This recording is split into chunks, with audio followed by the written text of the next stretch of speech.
Bem, como nós vimos no final do outro vídeo, a principal hipótese que originou os antidepressivos é a hipótese monoaminérgica da depressão, que era baseada então de que os sintomas depressivos estariam associados a uma redução dos níveis de monoaminas, principalmente noradrenalina e serotonina.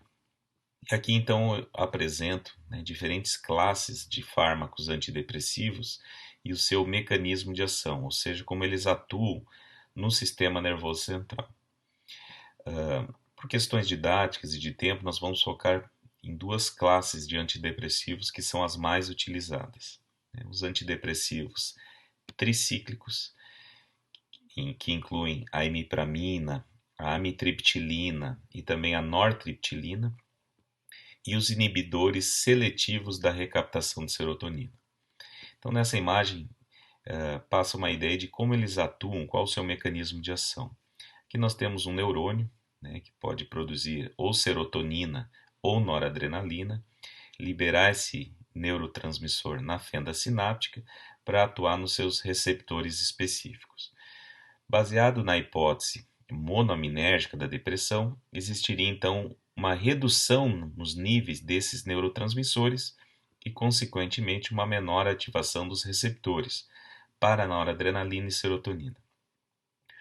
Um mecanismo importante dessa neurotransmissão é a existência de transportadores.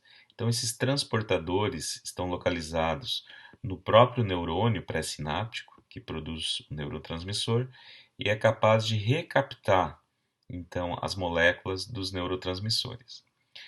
Uma vez que o objetivo do tratamento com antidepressivos é aumentar os níveis das monoaminas, então os antidepressivos acabam bloqueando esse transportador. Então eles impedem a recaptação do neurotransmissor aqui para o neurônio pré-sináptico e com isso então aumentando os níveis desses neurotransmissores noradrenalina e serotonina. Então podem observar que nós temos nos antidepressivos tricíclicos, eles não são seletivos. Eles vão bloquear os transportadores tanto de noradrenalina quanto de serotonina. Por outro lado, os inibidores seletivos da recaptação de serotonina, que atualmente são os antidepressivos mais utilizados e incluem a fluoxetina, a paroxetina, a sertralina, o citalopram e o escitalopram. Então essa classe de antidepressivos, ela inibe de maneira mais seletiva o transportador de serotonina, levando ao aumento dos níveis de serotonina no sistema nervoso central. Então, inicialmente falando sobre os antidepressivos tricíclicos, eles são chamados também de antidepressivos de primeira geração, que foram os primeiros que surgiram no mercado, embora ainda sigam sendo muito utilizados, principalmente pela questão de custo, são medicações mais baratas que os antidepressivos de segunda geração. O grande problema desses antidepressivos tricíclicos é o número de efeitos colaterais. Então, esses antidepressivos, além de atuarem nos transportadores de noradrenalina e serotonina, atuam em vários outros alvos no sistema nervoso central, gerando efeitos colaterais. Então, por exemplo, eles bloqueiam esse receptor H1 para histamina e geram um efeito que a gente chama de antihistamínico. Então, causam muita sedação, muita sonolência no paciente. Esses antidepressivos também bloqueiam receptores muscarínicos para acetilcolina. Então, eles têm um efeito anticolinérgico. Bloqueiam também a neurotransmissão da acetilcolina. E esse é um neurotransmissor importante para a atenção, para a memória. Então, eles podem gerar desde problemas cognitivos, lapsos de memória, passando também para boca seca, constipação, visão turva, que seriam alguns efeitos colaterais. E por fim, ainda esses antidepressivos interagem com receptores alfa-1 adrenérgicos e geram um efeito chamado hipotensão ortostática. Então, quando o paciente levanta rapidamente, a pressão arterial dele cai.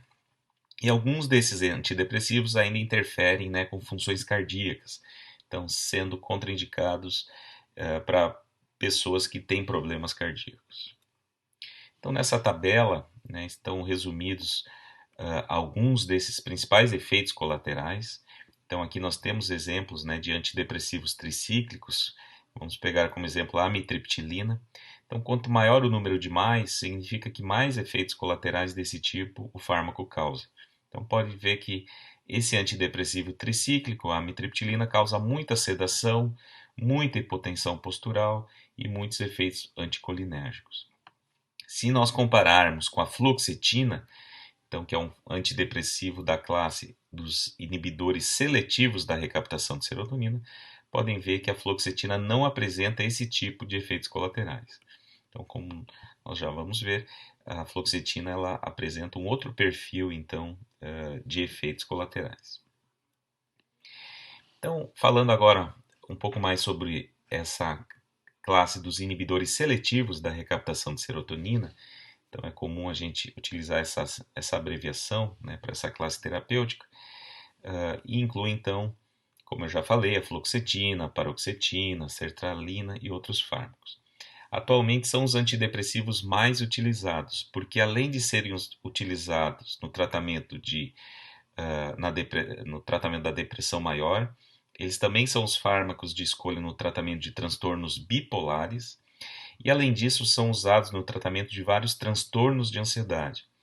Então, numa próxima aula, a gente vai comentar sobre os transtornos de ansiedade, que incluem transtorno de pânico, transtorno de estresse pós-traumático, ansiedade generalizada, e muitos desses transtornos de ansiedade eles são tratados também com essa classe de antidepressivos. Bom, então entre as vantagens dos inibidores seletivos da recaptação de serotonina, eles apresentam um melhor perfil de efeitos colaterais, né? Então, não, ao contrário dos antidepressivos tricíclicos, eles não causam efeitos anticolinérgicos, antistamínicos e não bloqueiam também os receptores alfa-adrenérgicos. Eles são fármacos relativamente seguros, então tem uma boa janela terapêutica, uma baixa toxicidade e também apresentam uma baixa interação, né, com outras medicações e com alimentos, né, que também eram inconveniente de alguns antidepressivos mais antigos. Por outro lado, né, entre as desvantagens dessa classe de antidepressivos estão o custo mais elevado, eles causam como efeitos colaterais náusea, anorexia, insônia, então um perfil de, né, excitação do sistema nervoso central. Não devem ser usados, uma vez que esses antidepressivos aumentam os níveis de serotonina no sistema nervoso central, eles não devem ser usados juntamente com outras medicações que aumentam os níveis de serotonina, como inibidores da MAO. Então, a MAO é a enzima que metaboliza monoaminas, né, entre elas a serotonina, e inclusive a própria a buspirona, e outras medicações, né, que aumentam os níveis de serotonina devem ser evitados aqui na associação com esses fármacos. Uma questão clínica que é importante a gente mencionar é que foi identificado que, principalmente em pacientes jovens, com menos de 25 anos de idade e que nunca usaram antidepressivos, então eles são naïves, né, eles não têm experiência com o uso de antidepressivos, a utilização, o início do tratamento com esses antidepressivos deve ter um bom acompanhamento médico, né, porque pode existir um aumento do risco de suicídios e de ideias de suicídio, né? Então, é super importante que pacientes jovens com esse perfil de não terem experiência com o uso de antidepressivos, né, que um familiar, né, um amigo e, claro, um acompanhamento médico nesse início do tratamento, né? E existem, inclusive, serviços, né, que são indicados no caso de ideias suicidas, né, que o paciente ele pode fazer o contato, relatar o seu caso, e tem estudos que mostram que eles são bastante eficazes, né, em diminuírem os números de suicídio. Então, uma característica, como eu mencionei anteriormente, é que independente da classe terapêutica, seja antidepressivo tricíclico, seja inibidor seletivo da recaptação de serotonina, esses antidepressivos eles precisam de um tratamento crônico. Então, precisam de um tratamento de 4 a 6 semanas para, de fato, melhorar o humor do paciente. E por que que isso ocorre? Então, nessa figura, mais uma vez está mostrando o mecanismo de ação dos antidepressivos. Então, nós temos aqui um neurônio que produz serotonina, aqui um neurônio que produz noradrenalina, e é mostrado também o transportador, né? Então, esse alvo responsável em recaptar tanto a noradrenalina quanto a serotonina para os seus neurônios. Então, como a gente pode observar aqui, os antidepressivos tricíclicos, como a amitriptilina, a nortriptilina, bloqueiam esses dois transportadores. Então, levam a um aumento dos níveis de serotonina e noradrenalina. Enquanto que a fluoxetina, que é um inibidor seletivo da recaptação de serotonina, vai ter uma ação mais seletiva sobre o transportador de serotonina. Aqui eu apresento, né, outros alvos importantes dessa neurotransmissão. Então, tanto a serotonina quanto a noradrenalina, eles possuem receptores pré-sinápticos, ou seja, receptores que estão localizados no próprio neurônio que sintetiza e libera os seus neurotransmissores. Uma característica desses receptores pré-sinápticos, então aqui no caso para a serotonina é o receptor 5-HT1A e para a noradrenalina é o receptor alfa-2, esses receptores pré-sinápticos ou autorreceptores, eles têm uma característica inibitória. Então, uma vez que o neurotransmissor se liga a esse receptor, ele inibe a produção e a liberação de neurotransmissor. Então, ele funciona como um freio, um feedback negativo. Então, o que acontece? No início do tratamento com o antidepressivo, ao ocorrer o aumento dos níveis de serotonina e noradrenalina aqui na fenda sináptica, esses neurotransmissores ativam esses autorreceptores. Então, é uma forma de estar ativando esse freio e, com isso, ocorre uma inibição da liberação dos neurotransmissores. E é por isso que, inclusive, no início do tratamento com os antidepressivos, em alguns casos se observa até uma piora do humor do paciente. Então, após um tratamento crônico, né, durante semanas, o que vai ocorrer? Um mecanismo de plasticidade. Esses receptores, né, vai ocorrer uma diminuição no número desses receptores aqui nos neurônios pré-sinápticos. Ou seja, ao eu estar realizando um tratamento crônico com antidepressivo, ele vai retirar esse freio, esse feedback negativo. E é então nesse momento, isso leva semanas de tratamento, né, que vai aparecer a melhora clínica do paciente. E é por isso também, como envolve um mecanismo de plasticidade, é que a interrupção ela não pode ser abrupta, como eu mencionei anteriormente. Então eu tenho que fazer uma retirada, né, o que a gente chama de um desmame desses antidepressivos, retirando 1/4 de dose por semana. Então aqui uma tabela, né, que resume as principais características desses principais antidepressivos.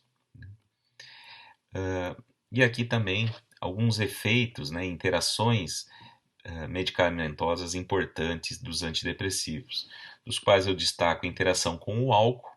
Então, o álcool é um depressor do sistema nervoso central e sempre que consumido juntamente com antidepressivos, vai ter uma potencialização do seu efeito. Ou seja, os efeitos depressores do álcool são intensificados. Além disso, existem medicamentos e o próprio cigarro, que é super importante. Então, no cigarro existem substâncias que aumentam o metabolismo dos antidepressivos. Então, na prática, num fumante, esse fumante ele pode estar metabolizando e eliminando os antidepressivos de uma maneira mais acelerada, fazendo com que eles percam o efeito, né? Fazendo com que esse indivíduo precise, inclusive, de doses maiores do antidepressivo para ter o seu efeito.